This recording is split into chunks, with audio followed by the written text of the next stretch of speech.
Nem a neurologista conhecia essa síndrome, de tão rara que é. Casais e famílias atípicas, eles precisam sim de uma ajuda extra, porque é muito complicado. E aí por isso que eu quero trazer essa informação para vocês, porque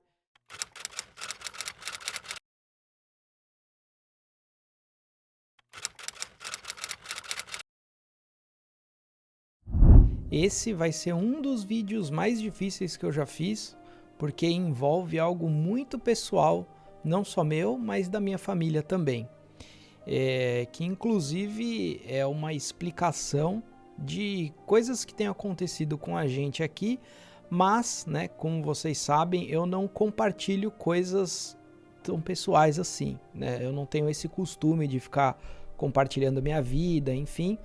Mas o que acontece aqui é algo que pode servir tanto de inspiração como de ajuda para alguém que esteja talvez na mesma situação que a gente e esteja buscando alguma inspiração para continuar seguindo em frente, beleza? Bom, hoje eu tive a coragem de postar um vídeo que eu já tinha feito há algumas semanas falando sobre a condição genética, né, do Telzinho, meu filho. Pensei muito, eu e a Mar, a gente conversou muito também sobre a questão de publicar esse tipo de informação, né, enfim, mas ontem à noite a gente descobriu que tem uma pessoa, né, no Brasil que também tem esse filho com a mesma condição do Telzinho e estava totalmente perdida, não sabia para onde ir, o que esperar, né, enfim. E eu entendo a aflição dessa família, né? Porque quando a gente tem uma condição que a gente não conhece ninguém que tem também essa condição, a gente fica um pouco perdido e sem chão. Então eu e a Mar, a gente conversou e tomamos a decisão de compartilhar essas informações com vocês, com o objetivo de ajudar, claro, e também vamos reviver o nosso canal chamado Família Gringa, né?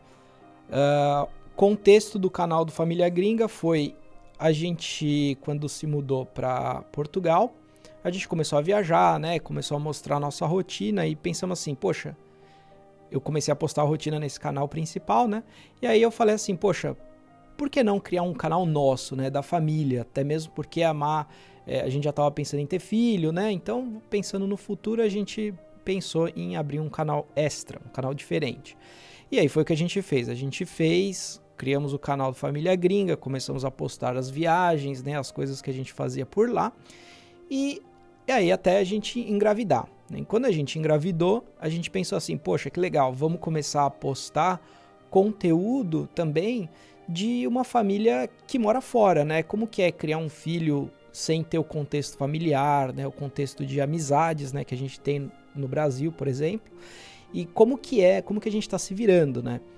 Então, beleza, o Telzinho nasceu, a gente começou a fazer os vídeos, né? Fizemos vários shorts, inclusive até hoje tem vários shorts que tem dado views, né? Nesse canal. Mas a gente, se vocês forem lá, pode reparar que não tem mais comentário, não tem mais vídeo, porque a gente parou com o canal, não propositalmente, tá? Porque nos primeiros meses que a gente teve o Telzinho, a gente reparou que algo estava estranho, né? Ele não estava se desenvolvendo, ele tinha a circunferência, né, da cabeça um pouquinho menor, então ele sempre ficava abaixo do mínimo do holandês, né? E porque a gente teve o Telzinho aqui na Holanda, né? Então, quando a gente vê a graduação né, se o neném está crescendo conforme esperado, cada país tem a sua métrica, né? E no caso aqui da Holanda, a métrica era um pouco acima do que a gente tem no Brasil, né? Mas como eu e a Má somos brasileiros, a gente buscou uma segunda opinião no Brasil e ele estava no mínimo, né, do Brasil, o que trouxe um certo conforto para a gente. Mas ele estava difícil de andar, ele não estava tentando se comunicar, mas não se desenvolvia como a gente esperava, né? Até que chegou no 6º mês, 7º mês, que era esperado dele começar a engatinhar e tal, ele não estava nem se arrastando. E a gente pediu uma segunda opinião para um médico do Brasil. O médico do Brasil, né, já disse na lata assim, ele é autista e não tem o que fazer. Né? A gente achou assim muito estranho, né, a gente ter tido esse diagnóstico tão cedo, até mesmo porque o médico não tinha visto como que estava o Telzinho. Então a gente ficou na cabeça, né, não, ele tá se desenvolvendo. Eu como pai, eu via o desenvolvimento, apesar de não muito rápido, né, eu via o progresso. Só que eu nunca tive filho, não conhecia ninguém que tinha filho menor, né, eu pelo menos nunca vi o desenvolvimento de um bebê, vamos dizer assim. Então para mim era normal. Acontece que em 2023, setembro de 2023, eu estava trabalhando, a Má estava em casa também, eu estava trabalhando de casa, e a gente presenciou o Telzinho ter uma convulsão. Cara, pra gente foi muito difícil, eu nunca tinha visto um bebê ter convulsão, né? E o primeiro que eu vi foi o meu filho, então tipo, isso me marcou de um jeito muito, muito forte. E daí a gente começou a investigar mais a fundo, né? O que estava acontecendo, por que ele teve a convulsão, por que ele está tendo delay no desenvolvimento, né? Enfim, a gente começou a pesquisar e começou a ir em médicos especializados aqui na Holanda. Acontece que a gente encontrou uma neurologista, a neurologista ela avaliou o caso do Theo, tal, não sei o que é, fizemos diversos exames, demorou acho que 1 ano, um pouco menos para ter o diagnóstico final, mas a gente fez vários exames, né, e a gente só descobriu a condição depois que a gente fez um teste genético. E isso é uma das coisas que eu agradeço demais à Holanda, porque em qualquer outro país ia ser muito difícil ter o teste genético. Então, até mesmo porque ele é caríssimo, né? Mas a gente conseguiu e descobrimos que ele tem uma síndrome raríssima que foi descoberta inclusive em 2008. Então ela é nova para todo mundo, que é chamada de Christensen Syndrome, ou Síndrome de Christensen. O que é essa síndrome? O que ela faz, né? O que ela é? Ela é um defeito no cromossomo X que ele é passado adiante. Então, você tem lá a mulher XX e o homem XY. Se a mulher ela tem um dos X com esse defeito genético, ela tem 50% de chance de passar para o bebê, e se for homem e ele pegar esse X defeituoso, vamos falar assim, daí ele desenvolve essa síndrome. O que mais chamou a atenção, e eu também não quero criar nenhuma teoria da conspiração, é que nem eu e nem a Má, a gente tem históricos familiar de alguém com uma condição genética. Tanto que a própria Má fez o teste genético nela e os 2 X dela são saudáveis. Então, não sei o que aconteceu, mas a síndrome se desenvolve a partir do X defeituoso e só afeta homem, que é o X defeituoso. Ela passa para a mulher, e a mulher, se ela tem o XX, daí ela pode passar para o filho. Se nascer homem, daí desenvolve a síndrome. É tudo muito novo para mim também, é tudo muito novo para a gente, mas a gente tá aprendendo muito. Então, a ideia dos vídeos, ele é justamente compartilhar e mostrar para o mundo que essa síndrome existe e ela é, assim, é complicada, é muito difícil você lidar, não vou falar só essa síndrome, claro, né? Acho que qualquer síndrome no geral é complicado lidar, mas é muito fácil confundir essa síndrome com outros aspectos, autistas, né? Enfim.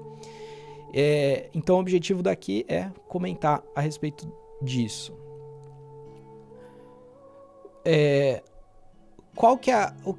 Quais são os sintomas, né, dessa síndrome? A gente tem diversos sintomas, entre eles o atraso no desenvolvimento, a gente tem microcefalia, a gente tem regressão de habilidade adquirida. Isso foi uma coisa que, inclusive, quando a gente descobriu do diagnóstico, né, quando a neurologista passou pra gente do diagnóstico, nem a neurologista conhecia essa síndrome, de tão rara que é. E aí ela conectou a gente com um grupo de pesquisa nos Estados Unidos que está pesquisando e desenvolvendo, talvez não uma cura, né, mas pelo menos algo para melhorar a qualidade de vida de quem tem essa síndrome. E aí, por que eu falo dessa parte da regressão? Porque ela comentou que poderia acontecer a regressão de algo que foi adquirido, alguma habilidade que foi adquirida. E a gente lembrou que o Telzinho, na época, ele, antes de ter a primeira convulsão, ele estava aprendendo a falar. Então ele estava tentando se comunicar, ele estava falando água, não água, ele estava aua.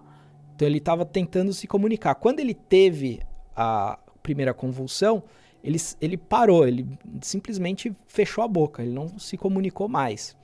E aí, por isso que isso é uma das coisas que acontecem com essa síndrome. Então, existem casos também de crianças que aprenderam a andar e depois que tem alguma convulsão, né, dependendo do grau, da gravidade dessa convulsão, ela pode perder os movimentos de novo. E aí, para aprender é praticamente do zero. Então, é muito difícil conviver com isso, é muito difícil. E indo para um lado mais técnico, eu não sou médico, mas pelo que eu pude entender, é que quando a criança tem a convulsão e ela mexe na parte do cérebro de aprendizado, dá um tilt no cérebro que tipo, ele não faz mais a conexão daquela aprendizagem, por isso que ela esquece. E agora, uma das coisas que é mais difícil, e é difícil pra gente até hoje, é a parte da convulsão. Eu não sei se vocês conhecem alguém que teve convulsão e não, enfim, mas ver uma pessoa, uma criança, um bebezinho ter convulsão é tenso, é muito tenso. Até mesmo porque você precisa contar o tempo que a pessoa está tendo convulsão. Se passar de X minutos, você tem que dar um remédio que, dá problema de respiração, dá problema de ataque cardíaco, enfim, é um remédio da emergência que a gente chama aqui. E a gente tem que levar para um lado e para o outro esse remédio, né? A gente descobriu que tem diversos tipos de epilepsia, tem epilepsia, né, geral do cérebro, tem epilepsia local, tem ausência, né, crise de ausência. E as crises de ausência foi a primeira coisa que a gente notou nele. Que a gente estava brincando, do nada ele parava e ficava assim, olhando pro nada. Então isso foi a primeira coisa que chamou a atenção, mas a gente nem sabia o que era. E aí depois a gente descobriu que a crise de ausência, ela é um tipo de epilepsia. Então pra gente foi muito difícil e até mesmo para lidar com a situação, né? Porque como eu comentei no vídeo que eu postei agora há pouco, influencia demais o trabalho, né? Então a gente não consegue dormir, ainda mais morando fora, ou eu ou a Má que tem que ficar acordado. E no começo eram os dois que ficavam acordados, porque a gente não sabia como lidar, e aí eu tinha que trabalhar no dia seguinte. O que aconteceu, né? Fui demitido de praticamente todos os trabalhos que eu encontrei aqui na Holanda. Por quê? Performance. E, cara, isso me fez pensar em uma coisa, que eu acho que as empresas hoje elas estão tão assim, diversidade, não sei o que lá, só que não para pensar em casais e famílias atípicas. O que as famílias atípicas passam é muito diferente do que outros tipos. Claro, não estou diminuindo, né? Mas existe sim uma exaustão mental quando você tem que lidar com esse tipo de situação. Ficar sem dormir, ficar sempre na emergência. Então, por exemplo, no começo desse ano, a gente está em junho, no começo do ano, o Telzinho estava mudando a medicação. Porque, inclusive, isso é uma coisa que tem acontecido. A gente precisa dosar a medicação certa para a epilepsia não acontecer. E a gente ainda está no processo de descobrir qual que é a dosagem para ele não ter epilepsia. E esses dias ele teve no meio da madrugada, cara. Eu e a Má tava dormindo, ele teve no meio da madrugada. É que eu tenho um sono muito leve, mas eu tava abraçado com ele e eu senti que ele começou a ter. Imagina se ele tá dormindo no quarto dele lá e tem um negócio e a gente não tá com o remédio da emergência ou não viu. Uma coisa grave poderia acontecer. Então, querendo ou não, essas coisas ficam na nossa cabeça e a gente não consegue descansar, a gente não consegue dormir direito, porque sempre fica em alerta se algo acontece. A gente tem que, né, às vezes a gente tem que dormir com ele, ou eu tenho que dormir, ou a Má tem que dormir com ele, e querendo ou não, sacrifica a nossa noite, né? E cara, aí o dia seguinte é vida que segue. Trabalho normal, é cobrança normal, é arrumar a casa aqui normal, é limpar as coisas, tipo, é a vida que segue. Então, casais e famílias atípicas, eles precisam sim de uma ajuda extra, porque é muito complicado. E aí por isso que eu quero trazer essa informação para vocês, porque é muito difícil e também criar um alerta, né, como que é no Brasil, porque se a gente tem essa dificuldade aqui na Holanda, imagina no Brasil que, pô, tem o SUS que é de graça, beleza, mas vai ficar na fila do SUS para ter um atendimento de epilepsia ou alguma coisa do tipo. Então o Brasil ele tá nessa situação, e aí a gente pensou em dar vida ao canal do Família Gringa, né? Pode ser que a gente mude para o nome mais Família Atípica Gringa ou Gringos Atípicos, não sei, a gente vai reformular o canal. Vou deixar o link aqui na descrição se você quiser seguir e acompanhar também, mas vai ser mais para explicar como que é esse processo, porque também pra gente agora já tá mais assim, a gente já sabe o que esperar. Claro que a gente fica em alerta e tal, mas a gente já sabe o que esperar. Então já tem o diagnóstico, já sabe o que esperar, e já tem conexão com outras famílias, tanto aqui na Europa quanto nos Estados Unidos também, né? Então a gente sempre vai estar ajudando vocês com essas informações. Beleza? Você conhece alguém que está na mesma situação? Você conhece alguém que tem filho que parece autismo, mas não sabe como que é? Conecta com a gente, compartilha os vídeos, né? Que vamos fazer chegar em mais pessoas aí para poder divulgar, né? Que essa síndrome de Christensen, ela é nova e eu tenho certeza que tem muitos casos no Brasil que não tem o diagnóstico, mas está acontecendo a mesma coisa que a gente passou durante esses anos aí. Beleza? Então o objetivo do vídeo é compartilhar essas informações e aprender juntos. Beleza? Obrigado por ter visto o vídeo até aqui, um abraço e até o próximo vídeo. Valeu!